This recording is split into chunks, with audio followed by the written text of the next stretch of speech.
سلام، خیلی خوش اومدین به کانال ناگفته های تاریخ ایران و خاورمیانه.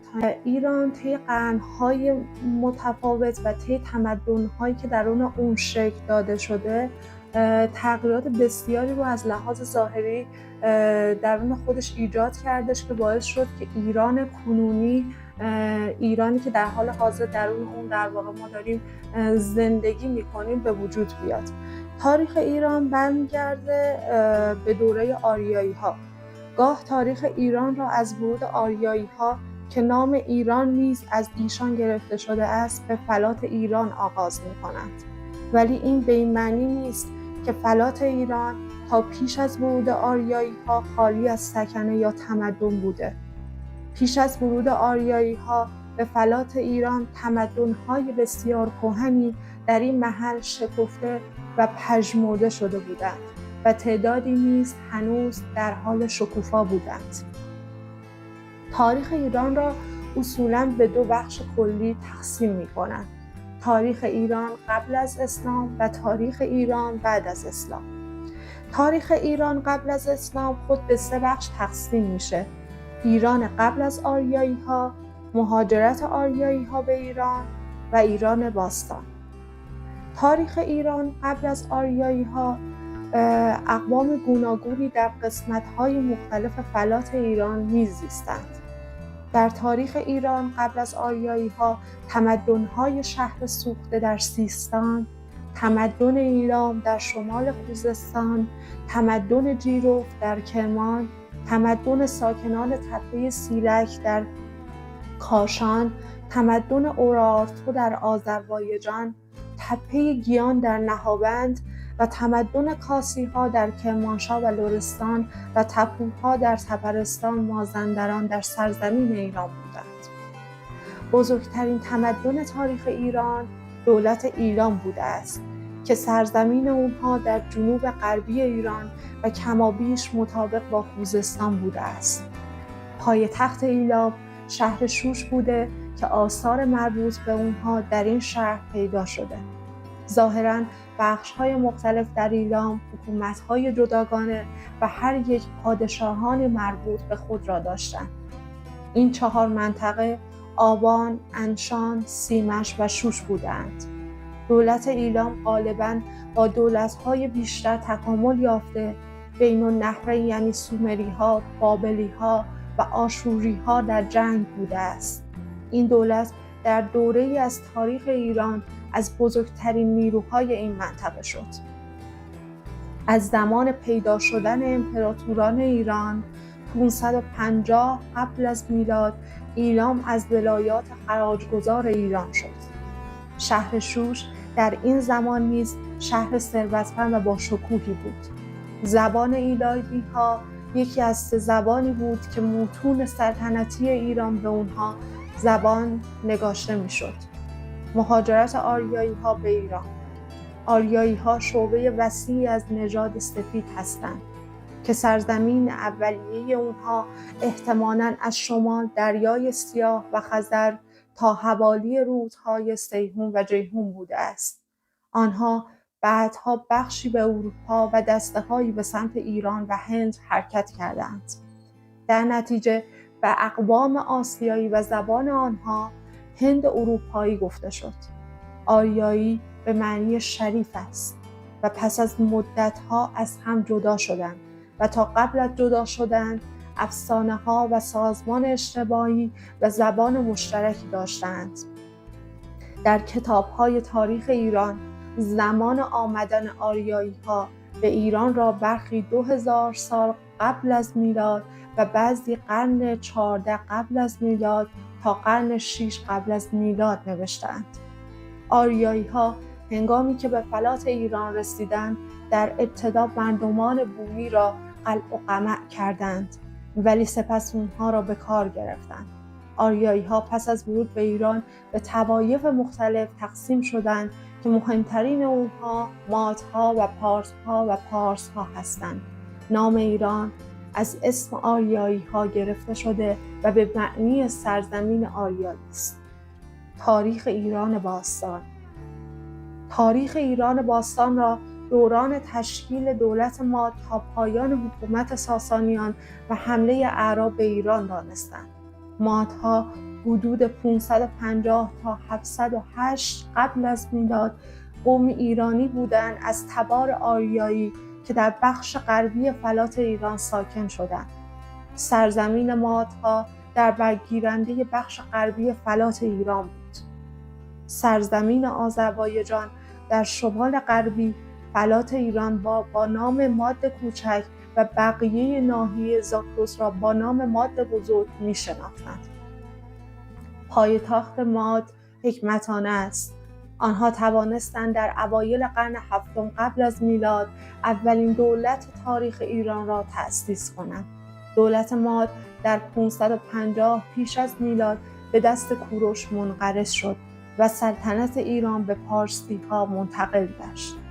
هخامنشیان 330 تا 550 قبل از میلاد. هخامنش جد این خاندان قبیله‌های پارس را تحت فرمان خود درآورد. پس از او چشپش پسرش در ناحیه انشان شرق شورشتر به شاهی رسید. بعدها آنها پاسارگاد را مرکز خود قرار دادند.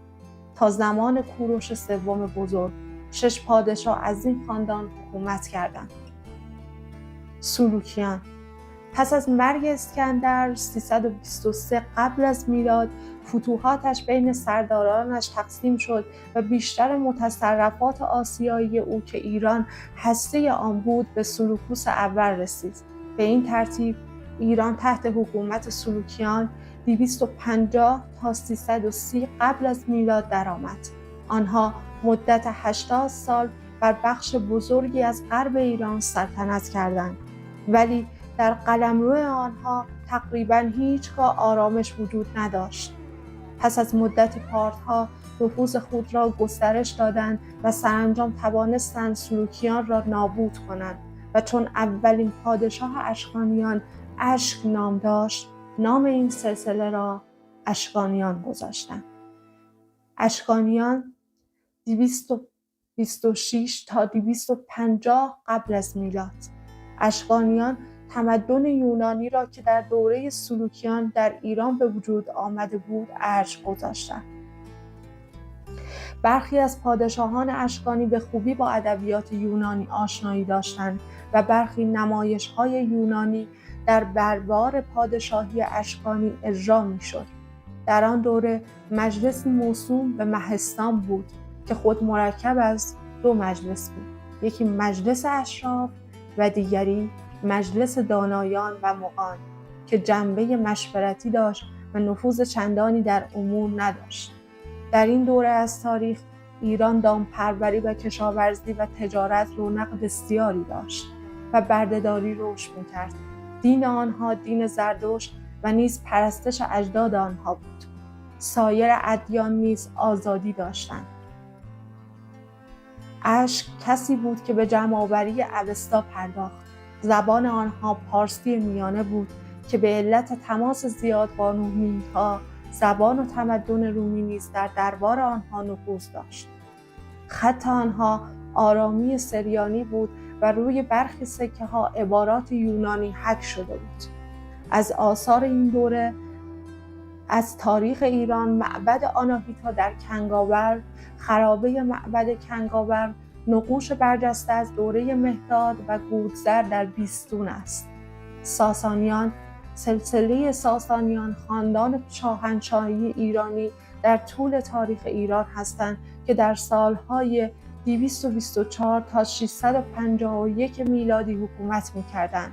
شاهنشاهان ساسانی که اصلیتشان از استان پارس بود بر بخش بزرگی از غرب قاره آسیا چیرگی یافتند.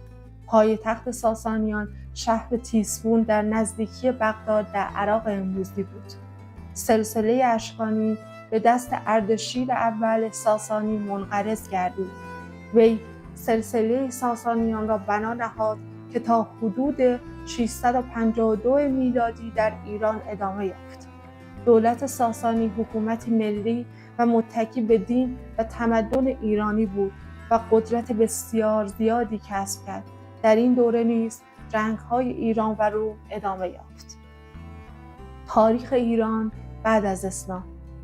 پس از استقرار دیل اسلام در سرزمین ایران که در نتیجه پیروزی اعراب مسلمانان بر ساسانیان و فتح ایران توسط آنها روی داد، تحولات بسیاری در عرصه‌های اجتماعی، مذهبی و سیاسی در تاریخ ایران به وجود آمد. استیلاء مسلمانان بر ایران به سادگی نبود. شهرها زودتر پذیرای سلطه مسلمانان شدند، ولی دهات به سادگی در حکومت ایشان تن ندادند. نقاط شرقی ایران و نیز طبرستان در گیلان دیرتر از نواحی غربی به تصرف مسلمانان درآمدند. آنها مجبور شدند که یک محل را بارها فتح کنند. ایرانیان که از تبعیض طبقاتی موجود در کشورشان ناراضی بودند، اسلام را پذیرفتند و در اشاعه آن کوشیدند.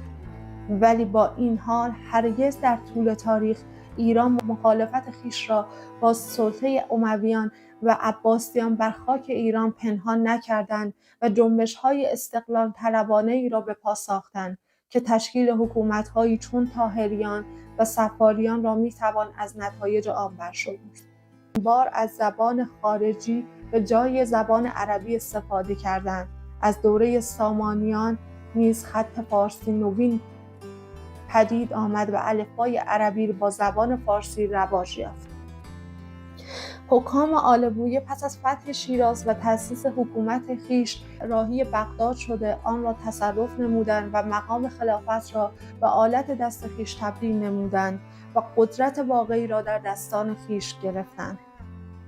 غزنویان خود را در تاریخ ایران به عنوان قاضیان یا جنگجویان مسلمان مطرح ساختند و سرزمین‌هایی همچون هندوستان را مورد تهاجم خویش قرار دادند. سلجوقیان با پیروزی بر غزنویان حکومت خویش را تأسیس نمودند و سراسر ایران را تحت سیطره خویش درآوردند و به یاری وزرای بزرگ و دانشمند ایرانی قدرت خود را تثبیت نمودند، ولی در نهایت توسط خوارزمشاهیان از میان رفتند. حکومت خوارزمشاهیان یکی دیگر از حکومت‌های تاریخ بود که با تهاجم مغول‌ها به خاک ایران آغاز گردید. نتیجه این تهاجم انقراض حکومت خوارزمشاهیان و غارت شهرها و قتل عام مردم ایران بود که با نابودی اقتصاد و کشاورزی ایران همراه گردید. مغول‌ها به سرعت خاک ایران را تصرف نمودند و ضمن لشکرکشی به بغداد و به قصر رساندن خلیفه عباسی خلافت اسلامی را از میان بردند. پس از مغول‌ها تیموریان به خاک ایران هجوم آوردند و بار دیگر سرزمین ایران را عرصه تاخت و تاز و غارت قرار دادند. از دوره صفوی برای اولین بار در تاریخ ایران مذهب تشیع به عنوان مذهب رسمی ایران معرفی گردید.